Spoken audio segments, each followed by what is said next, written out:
avant que ça empire. Il y a eu un cours en SVT là-dessus sur comment la grossesse conduit souvent à avoir un enfant. Adaptation, improvisation. Mais ta faiblesse, ce n'est pas la technique. À l'occasion, je vous mettrai un petit coup de polish. T'es sûr de ce que tu fais? J'ai des fiches très détaillées sur l'anatomie humaine. Je m'en doute. Ça fait de vous un tueur plus efficace, n'est-ce pas? Exact. Ah, non mais t'es fou, pourquoi tu hurles comme ça? Toutes les 5 minutes, il y a une bombe ou je ne sais pas quoi. Bonjour à tous et bienvenue dans notre podcast 3 Actus Ciné Sinon Rien avec moi pour m'accompagner Gino. Bonsoir tout le monde. Et seulement Gino parce qu'on est tout seul. On est tous les deux. Le principe de l'émission est simple. On commentera 3 actus qui ont secoué les réseaux sociaux. On en débat ensemble dans les cases commentaires afin que vous puissiez également vous exprimer. Nous essaierons dans la mesure du possible d'y répondre. Le nouveau Philippe Lachaud, John Wick au féminin et d'une partie 2. Ça commence maintenant. Commissaire, on nous communique que la police a découvert que la victime du second meurtre portait le même nom que la femme tuée ce matin. Monsieur le commissaire, est-il exact que ces 2 meurtres ont été commis dans le même ordre que l'annuaire? Alors, première news, la bande-annonce de Super-héros malgré lui pointe le bout de son nez. Philippe Lachaud qui tient, en plus de la réalisation, le premier rôle de son tout nouveau film. Après, comme je suis devenu un super-héros de Douglas Attal, les Français s'essaient encore dans le genre ultra concurrencé. Son histoire reste simple. Notre personnage est persuadé d'être un super-héros. La parodie de la bande à Fifi sortira le 9 février 2022. Eh bien, Gino, qu'est-ce que t'en as pensé de cette bande-annonce ? Eh bien écoute, cette bande-annonce, moi je trouvais qu'elle démarrait plutôt bien. Jusqu'à un moment donné où on nous communique on va dire le pitch, voilà, bon bah une perte de mémoire, on va dire ça comme ça, et puis il se retrouve dans la peau de son Badman, donc référence forcément logique à la chauve-souris, voilà. Mais voilà, après pourquoi pas, ça peut être divertissant et autres, et en me documentant un peu sur Philippe Lachaud, sur ce que je peux trouver sur internet, je me suis rendu compte que j'avais vu l'intégralité des films qu'il a pu réaliser, pas dans lesquels il a joué, mais réalisé, Oui. ou co-réalisé pour ce qu'était les babysitting, et honnêtement, il n'y a que Nicky Larson que j'ai trouvé plus faible et moins intéressant, mais voilà, les alibi.com et babysitting 1 et 2, j'avais bien aimé. Je trouve que c'était des comédies tout à fait respectables et intéressantes sur la scène française lors des 10 dernières années, pardon. Et je trouve que Philippe Lachaud fait un travail soigné sur ses films et écoute, je pense qu'il peut rester sur cette même sur cette même ligne directrice.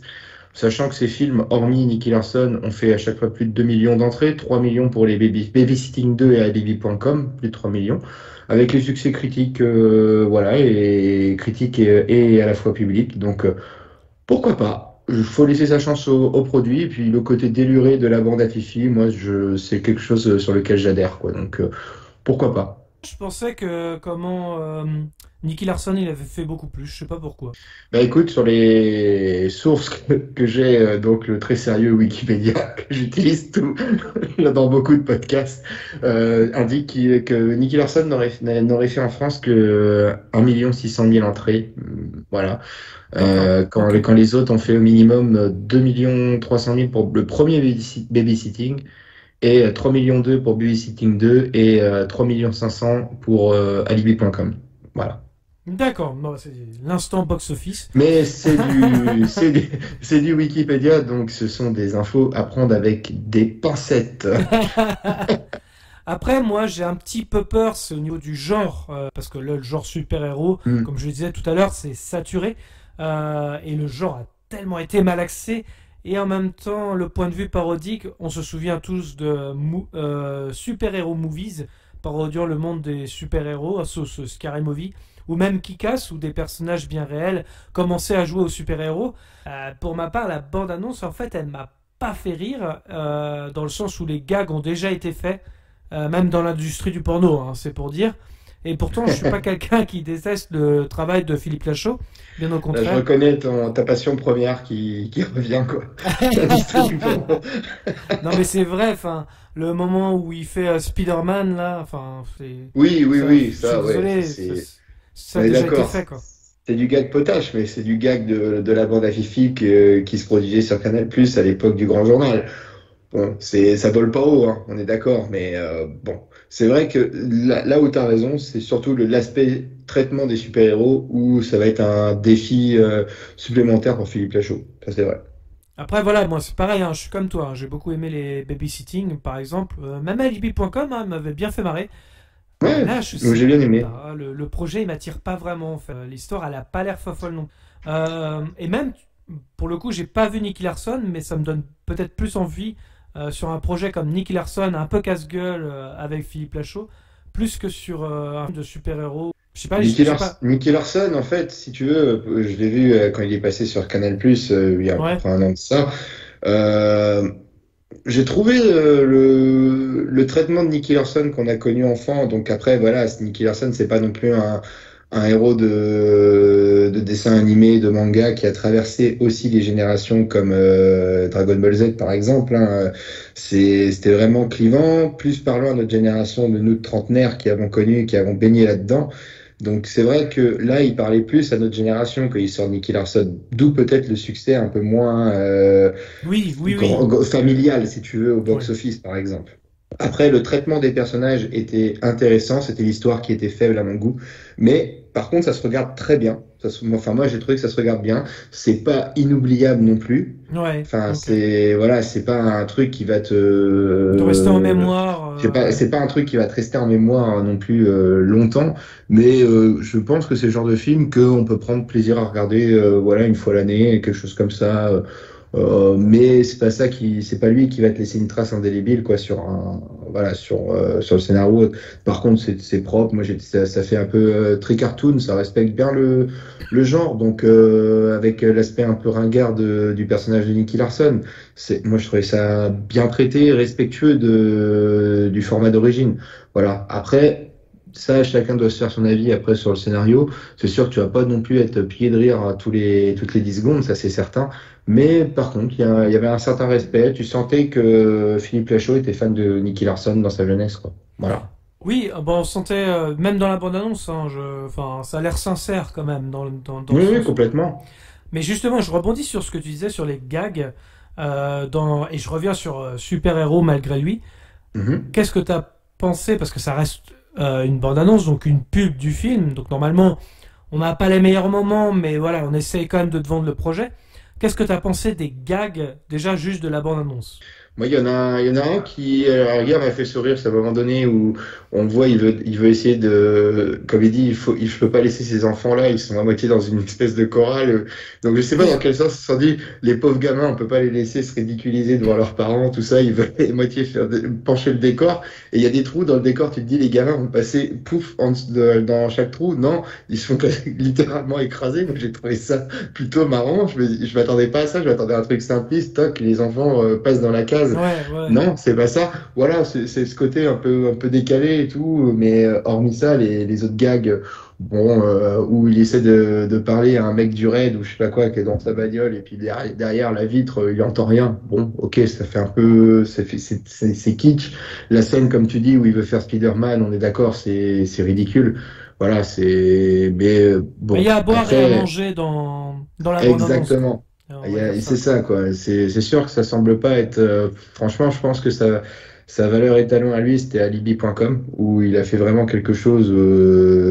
Moi, j'ai trouvé le scénario très, très intéressant, des personnages très bons et bien écrits. Et puis, franchement, le scénar, moi, je l'avais pas vu venir comme ça. Moi, j'ai trouvé ça bien. Bon, après, bien sûr, il y a une love story évidente qui va se nouer, mais les rebondissements, moi, j'ai trouvé ça intéressant. C'était bien amené. Et voilà, espérons que ça puisse avoir ce niveau-là, mais j'en doute en effet. Comme Oui. tu dis, la bande-annonce, pardon, il y a à boire et à manger dedans. Cela dit, Donc, je vais quand même défendre la bande-annonce quelque part, même si le projet, encore une fois, bon, pour l'instant, on m'a pas vendu le projet via la bande-annonce, mais je me souviens que la bande-annonce de Babysitting m'avait fait un peu la même chose, c'est-à-dire que ça m'avait pas vendu le projet, alors que quand j'étais au cinéma, mais j'en pouvais plus, j'étais mort de rire. Ouais, Babysitting, Ouais. c'est vraiment bien. Parce que la bande-annonce, elle Même te le faisait 2, pas hein. paraître, elle faisait pas paraître au fait que le premier Babysitting, ça allait être un espèce de mini projet X, quoi. Tu vois? Ouais, ah oui, oui, complètement. Et au final, c'était une bonne surprise, je pense, pour le public, ce genre de choses.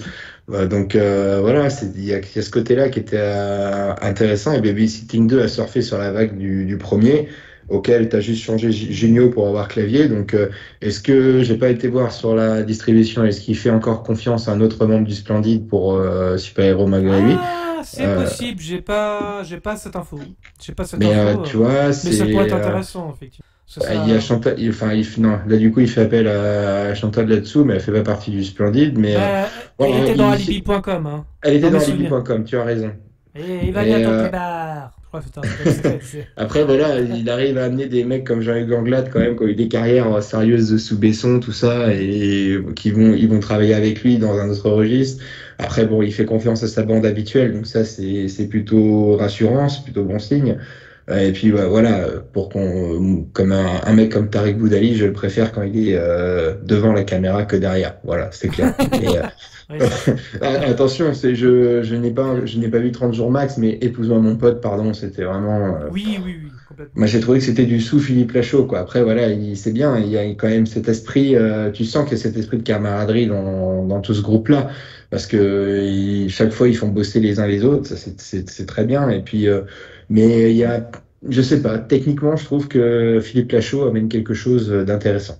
C'est-à-dire que Enfin, moi j'aime beaucoup son travail, mais c'est vrai que parfois j'ai peur que ça tombe dans le lourd et dans la facilité aussi, parfois.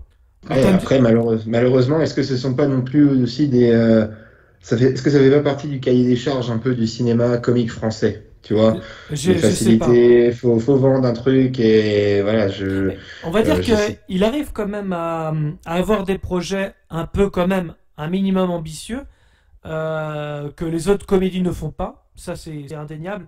Mais là je trouve que pour le film, il s'est servi du monde du super-héros qui fonctionne très très bien au cinéma et du genre comédie très franchouillard qui fonctionne aussi. Donc j'ai l'impression que ça tombe un petit peu dans la facilité. Contrairement par exemple à Alibi.com où il y avait quand même une part de risque. Oui, complètement. Vu ça Le seul côté où là il risque de ne pas rencontrer son public, c'est évidemment dans le but de vouloir créer une comédie familiale, si tu veux. Là, ça s'adresse vraiment aux enfants, aux jeunes qui sont baignés dans les Marvel et les DC, tu vois. Donc, je pense que c'est plus la cible. Ouais. Il y a ce côté-là aussi. Pas le film que tu regardais avec tes grands-parents ou tes parents qui, pour eux, les comics, tout ça, c'est pas leur délire. Bah voilà, ouais, il peut exclure effectivement une partie du public. Encore une fois, sur un genre qui est déjà bien saturé, on verra si le public répond présent. Après, Philippe Lachaud, je pense qu'il a quand même une fanbase, parce que même... De Canal, depuis l'époque Canal, oui, avec la il a quand même des gens qui répondront présent quoi qu'il arrive. Hein. Ah oui, complètement. C'est pour ça aussi qu'il a des financements assez facilement hein, pour le coup. Parce que c'est vrai que maintenant, aujourd'hui, Philippe Lachaud, oui, c'est un grand nom de la comédie. Hein. Aujourd'hui, oui, il est presque incontournable depuis les années 2010 sur cette scène-là, oui, bien sûr, complètement. C'est une valeur sûre pour une société de prod, ça c'est clair. Ah oui. Même moi, je sais que si je vois Philippe Lachaud sur l'affiche, oui, je suis du genre à me laisser tenter. Il n'y a pas de problème de ce côté. On est d'accord. Est-ce que tu veux rajouter quelque chose sur cette news, donc super-héros malgré lui? Non, je vais pas mettre, si allez, je vais le mettre quand même. Mais c'est vrai que je préfère voir une comédie avec Philippe Lachaud qu'avec Clovis Cornillac, voilà. C'était mon petit tacle habituel à Clovis Cornillac. J'aurais été voir un film avec Clovis Cornillac au cinéma cette année. Ça c'est fort. J'ai été voir quand même un film avec Clovis Cornillac au cinéma. Ah, d'accord. Ouais, c'était de Kaamelott. Ah oui. Oui. Oui. Il s'agirait de grandir. Alors la deuxième news concerne Ballerina, le spin-off féminin, qui a trouvé son actrice principale. Et oui, après le succès de John Wick en 2014 et ses 3 autres suites, plus un préquel The Continental en série, la franchise multiplie les projets. Il est vrai que le long métrage était au point de mort depuis 2019. C'est Deadline qui nous fournit l'information puisque Anna de Armas, vue dans Mourir peut attendre, entre autres, qui a été choisie pour le rôle.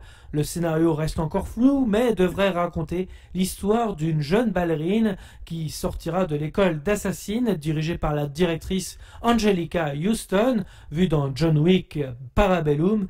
Cela reste à prendre avec des pincettes, bien évidemment, mais cette news a fait pas mal parler sur Internet après son interprétation dans le dernier James Bond. On en pense quoi d'ailleurs de cette news, Gino? Eh bien, écoute, cette news, au départ, je l'avais pas vu passer avant que tu nous en parles pour le podcast, hein, je dois l'avouer. En revanche, pourquoi pas? Allez, je suis prêt à tenter le truc. Tu connais mon amour pour John Wick. Je trouve que dans une époque où on a des films qui amènent des suites et des suites et des suites, s'il y en a une qui tient bien le choc et qui est pour moi bon à chaque fois, c'est John Wick. John Wick, c'est tu sais ce que tu vas t'attendre à du spectaculaire, de la chorégraphie, des fois du ni queue ni tête, hein, c'est clair, mais tu le sais quand tu vas voir John Wick, tu le sais. Et t'es jamais déçu, quoi. Et Parabellum est le plus bel exemple, là. Franchement, quand tu dis John Wick 3, allez, va se renouveler, créativité, eh ben, si, je revenais pas d'ailleurs t'en prends plein les yeux du John Wick 3. Franchement, c'est quelque chose. Voilà. Et, bah, écoute, Anna de Armas, moi, franchement, j'avoue, je valide sur 5. Y a pas de problème. Anna de Armas, il faudrait être, il faut être débile pour ne pas accepter de la revoir jouer dans des films, et là dans un film d'action en premier rôle, pourquoi pas. La seule chose, j'espère que ce film ne sera pas atteint du syndrome Ocean's 11, où on a eu l'adaptation avec les femmes d'Ocean's 11. Le film était audacieux avec Anna Thaoué, que j'adore, pourtant avec Rihanna, il y avait encore, je sais plus, enfin bref, avec Catherine Zeta-Jones, non, si je dis pas de conneries, je sais plus. Non, il me semble pas. Alors non, c'est Ocean's 11 qu'avec, non? Ouais, c'est ça, t'as raison. Mais c'est avec Anna Thaoué, qui est on va dire l'équivalent de George Clooney dans Ocean's. Le film était bon, si tu veux, avec les filles, mais Ocean's 8? Ah oui? Ouais, Ocean's 8, ouais. Ah, j'ai pas aimé, moi. Bah après, vas-y, continue. Moi, j'ai trouvé que le scénar était bien traité, mais par contre, déjà vu, quoi. C'est ça, c'était le défaut.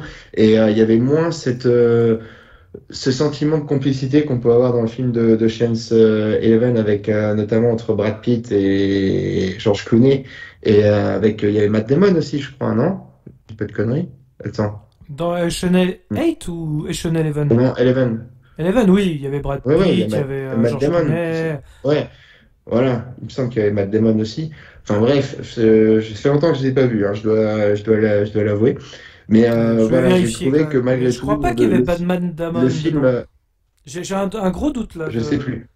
Je sais plus, j'ai un gros doute également. Mais voilà, j'ai trouvé le Ocean's 8 moins palpitant que quand même celui avec les mecs. Voilà.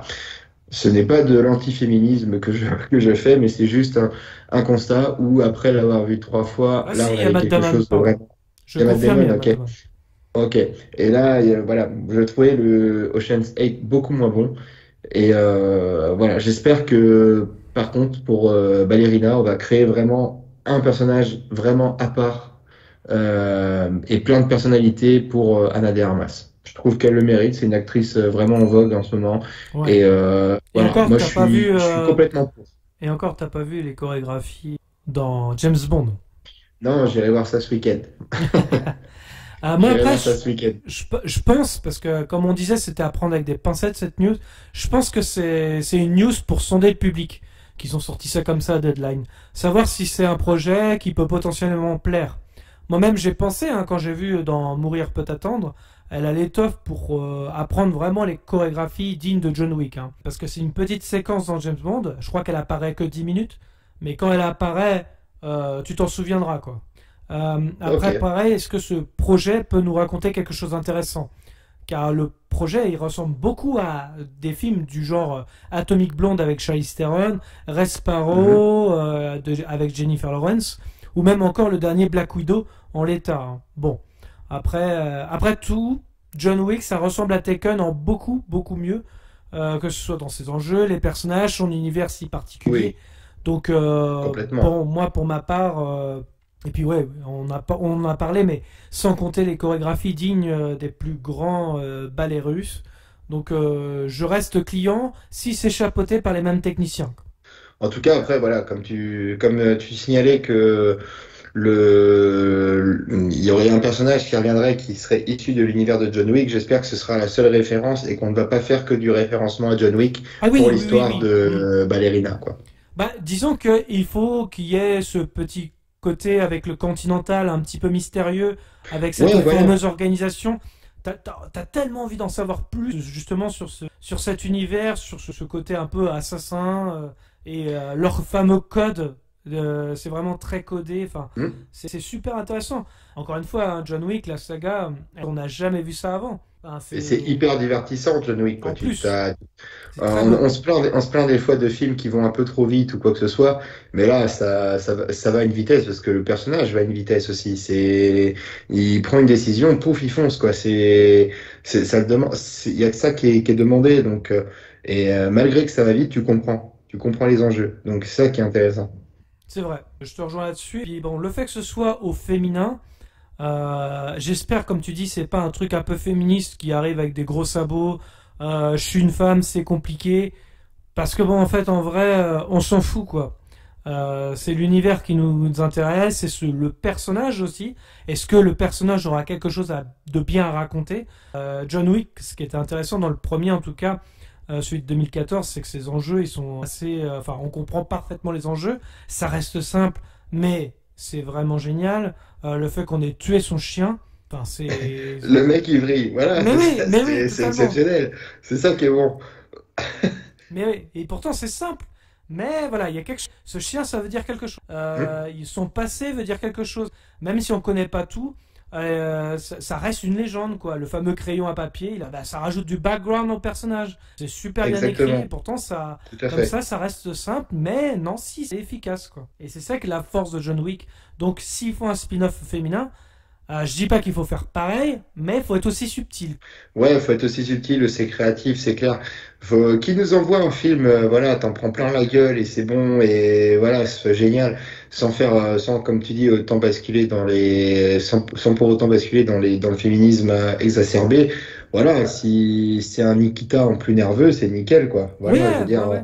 Nikita, c'était pas un film qui se revendiquait féministe et qui pourtant pourrait l'être, pourrait en être un étendard, quoi. Tu vois, donc si on prend les films avec une tueuse, si tu veux, Ouais. voilà. Donc moi, ça m'irait très bien, hein. Donc, mais en quelque chose de nerveux comme un John Wick avec cette actrice-là, pourquoi pas? Ouais, je pense que ça peut être C'est la bonne actrice qui est bien castée, quoi. Mm. c'est ce qui manquait d'ailleurs pour faire le parallèle justement à Atomic Blonde avec Charlize Theron. Il manquait ce background quelque part où cette légende, parce qu'elle fait un peu, enfin, c'est très John Wick Atomic Blonde, mais il manquait un charme, il manquait quelque chose. Et pourtant on avait Charlize Theron, c'est pas n'importe qui, Non, voilà. et Mais il c'est manquait quelque plutôt. chose. Et Charlize Theron est une très grande actrice, hein, en plus, donc voilà, je pense qu'elle est capable de jouer ce genre de rôle. Et en effet, c'est si le personnage n'a pas un background accompli, en effet, ça met du plomb dans l'aile à tout le reste, quoi. C'est clair. Oui, complètement. Bon, en tout cas, c'est pour ça que c'est un petit peu, ça peut être casse-gueule, tout comme ça peut être génial. En fait, c'est ça la problématique du projet, quoi. Exactement, tout à fait. On est bien Est-ce d'accord là-dessus. est-ce que tu veux rajouter quelque chose justement par rapport à cette news, même sur John Wick, parce qu'on a bientôt le John Wick 4 qui arrive. Je crois que c'est en mai 2022, il me semble. Donc C'est une excellente nouvelle. Ça, c'est très bien. Ouais. Voilà, c'est du plein ta gueule, comme je disais, ça c'est génial. Et moi, Ouais, je suis pressé aussi, je- moi. forcément, tu te hype et au risque d'être déçu, comme toujours, mais là, sur John Wick, on a peu de raisons de penser qu'on va être déçu Ouais, c'est vrai. sur Bah, John Wick. le troisième, en tout cas, j'avais beaucoup aimé, mieux que le Ouais, deuxième complètement. d'ailleurs. Mais pareil, ça, à chaque fois, c'est des bons divertissements, quoi. T'as fait le café, comme on dit. Exactement. Eh bien, écoute, on va pouvoir passer à la troisième news dans ce cas. Eh bien, allons-y. Donc, puisqu'on va parler encore, puisqu'on en a déjà beaucoup parlé dans le podcast, mais de Dune, mais cette fois-ci sur la partie 2, officialisée par Denis Villeneuve, après son succès au box-office, 3 millions tout de même chez nous, c'est quand même champagne, Warner Bros. Ouvre les vannes pour lancer la pré-production de Dune partie 2. Mais ce n'est pas tout, puisque Denis Villeneuve va plus loin dans la démarche, puisqu'il tape du pied à Warner Bros. En indiquant qu'il a toujours vu son projet comme une trilogie. Alors il déclare, pour l'honorer, il faudrait au moins 3 films. Ce serait dingue, suivre Paul Atreides avec son arc complet, ce serait vraiment une bonne chose. Frank Herbert a écrit 6 livres, en plus il écrivait, plus il écrivait, plus ça devenait psychédélique. Je ne sais pas à quel point on pourrait adapter le contenu de ces livres. Si j'avais la chance de pouvoir faire Dune, partie 2, le Messie de Dune, également j'en serais aux anges. Ça c'est ce qu'il a déclaré. Qu'est-ce qu'on en pense de tout ça? Est-ce que tu as vu déjà la partie 1, Gino? Non, ça, comme je prenais pas beaucoup le temps d'aller au cinéma ces derniers temps, il est encore à l'affiche, donc là il va y avoir un week-end de 3 jours qui va arriver très bientôt, donc je vais essayer de profiter d'aller voir Dune également, en plus de James Bond. C'était les 2 films que je voulais aller voir dans ces périodes-là, et comme je n'aime pas aller les voir à leur sortie immédiate pour X raisons. Voilà, j'aime bien être tranquille dans ma salle de cinéma, voilà, pépère, peinard. Donc c'est pour ça que j'attends un petit peu. Mais non, pourquoi pas aller le voir. Après, la seule chose, il y a des choses qui peuvent te rebuter justement, non? Ouais, comme je l'avais déjà plus ou moins évoqué lorsqu'on avait parlé de la sortie du film. C'était Denis Villeneuve. Voilà, Denis Villeneuve, il y a ses bons côtés, ses mauvais côtés. C'est son bon côté, super bon côté, c'est sa maîtrise scénario. Enfin, comment dire, sa maîtrise des cadres, des plans. C'est très beau, c'est magnifique, c'est grandiose, quoi. Voilà, ça pourrait même être presque du David Lean dans certains plans. C'est un peu bête, hein, mais David Lean, qui était très connu pour son Lawrence d'Arabie, pour ses paysages à perte de vue qui étaient géniaux. Denis Villeneuve pourrait s'inscrire dans cette lignée-là. Mais par contre, moi, c'est le rythme des histoires qu'il raconte, quoi.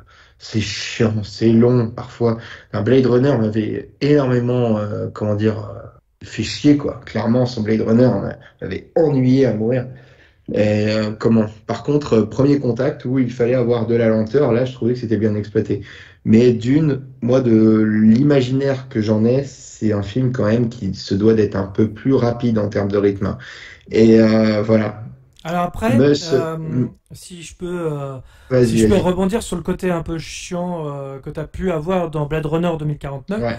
Là, ici, c'est beaucoup, beaucoup plus rythmé quand même. C'est-à-dire que quand même, ça a beau durer 2h40 et que c'est qu'une première partie du livre, tu te fais rarement chier. Les personnages sont posés, mais ça va vite quand même, mine de rien.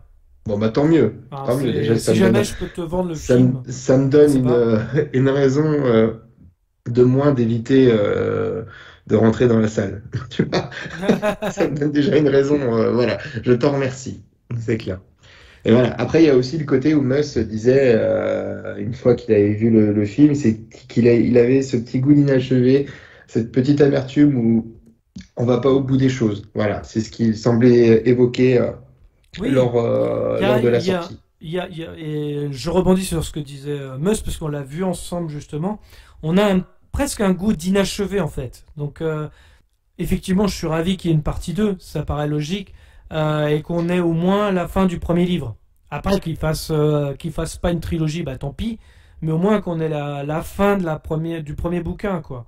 D'ailleurs, je vais un tout petit peu plus loin parce que ma vidéo, sur la vidéo de la chaîne où j'ai critiqué le film, car il y avait d'autres défauts que j'ai peut-être pas relevés et qu'avec recul, on en a parlé un peu tous. Effectivement, il manque des choses. C'est la non-explication de pas mal d'éléments sur les différentes familles, avec les voyageurs notamment, l'utilisation de l'épice, tout le côté mystique. Bref, il y a beaucoup d'éléments qui n'ont pas été comptés. Et c'est une critique qui revient d'ailleurs souvent de la part des fans, pas forcément des bouquins, mais aussi ceux qui ont beaucoup aimé le Dune de David Lynch de 1984, et pour le coup qui est beaucoup plus complet dans sa narration, et même je trouve que peut-être a plus de charme quelque part, malgré une technique dépassée et son côté nanardesque. J'aime beaucoup le Dune de Denis Villeneuve malgré tout, mais je pense qu'il évite quelques défauts. Enfin, je sais pas comment expliquer, mais il y a beaucoup d'éléments. J'espère qu'on retrouvera dans sa deuxième partie pour être beaucoup plus complet, des éléments oubliés ou survolés. Du coup, je pense par rapport aux fans qu'il aura une pression supplémentaire et sur sa deuxième partie, et surtout voilà de la part des fans du bouquin ou même ceux qui ont aimé le film de David Lynch, quoi. Ouais. Ok, moi tu vois, j'avais une autre remarque à faire, une autre interrogation à t'exprimer et que je peux aussi poser aux auditeurs qui pourront répondre en commentaire. Mais moi, j'ai vu que, je sais plus sur quelle plateforme, c'est Amazon, Netflix ou Canal+, où Dune de 84 de David Lynch était disponible. Et je me suis dit, j'étais tenté de le regarder, et j'ai dit non, je vais plutôt ne pas le regarder, pas lire les bouquins, et y aller vierge de toute connaissance sur cet univers, voir celui de Denis Villeneuve. Et c'est ce qu'a fait justement Meuss. Parce que lui, il connaissait pas du tout le Dune de David Lynch, ni les bouquins. Alors, lui, ce qu'il m'a dit justement par rapport à ça, c'est que en fait, tu comprends facilement parce qu'en fait, justement, Denis Villeneuve a épuré pas mal de choses. Toute la partie politique, finalement, elle manque beaucoup. Il y a quelques éléments, mais il n'y a pas tout. Et dommage parce que même si c'est un univers complexe et que on sent qu'il veut adapter l'œuvre de Frank Herbert de façon à ce que tout le monde comprenne, je trouve que c'est dommage de pas complexifier, complexifier, je vais y arriver, les éléments parce que mine de rien, c'est quand même une grosse partie de l'histoire en fait finalement. Ouais. Ok. Et ça c'est dommage. Donc en gros, pour toi, il n'y a aucun risque que je le fasse comme ça et que ça puisse me bloquer dans ma curiosité après d'avoir été voir celui de Denis Villeneuve, de regarder celui de David Lynch. Alors, si tu regardes le film de David Lynch après, surtout, pense bien à une chose, il a été fait en 1984, bien sûr. Voilà. Bien sûr, bien évidemment. Mais c'est à prendre en compte quand même. Le baron, par exemple, le baron, que tu verras dans celui de Villeneuve, il a ce côté classe et assez menaçant. Là, ici, il est très nanardesque dans celui de David Lynch, par exemple. Mais il est bien dégueulasse, par contre. Parfois, même très très malsain, ce que Denis Villeneuve a complètement occulté. Ok, d'accord. Ça marche. Bon, j'essaierai de faire ça dans cet ordre-là. Et tu nous rediras, bien évidemment. Ce sera surtout ça qui va être intéressant. Est-ce que tu as quelque chose à ajouter? Écoute, non, du coup, ça me donne davantage envie d'aller au cinéma, tu vois. Avec les 2-3 jours qui arrivent, c'est une bonne chose. Je vais me dégager du temps pour ça, tu vois. Je vais en profiter. Eh ben, écoute, c'est parfait. Merci à tous, de nous avoir suivis. Je vous rappelle que vous pouvez clocher, commenter, mettre un pouce bleu, nous suivre sur les réseaux sociaux, Facebook, Twitter, Instagram. Les liens sont dans la description. Dans tous les cas, rendez-vous dans les salles obscures pour de nouvelles aventures. Bonne soirée à tous. Bonne soirée à tous. Avant que ça empire, il y a eu un cours en SVT là-dessus sur comment la grossesse conduit souvent à avoir un enfant. Adaptation, improvisation. Mais ta faiblesse, ce n'est pas la technique. À l'occasion, je vous mettrai un petit coup de polish. T'es sûr de ce que tu fais? J'ai des fiches très détaillées sur l'anatomie humaine. Je m'en doute. Ça fait de vous un tueur plus efficace, n'est-ce pas?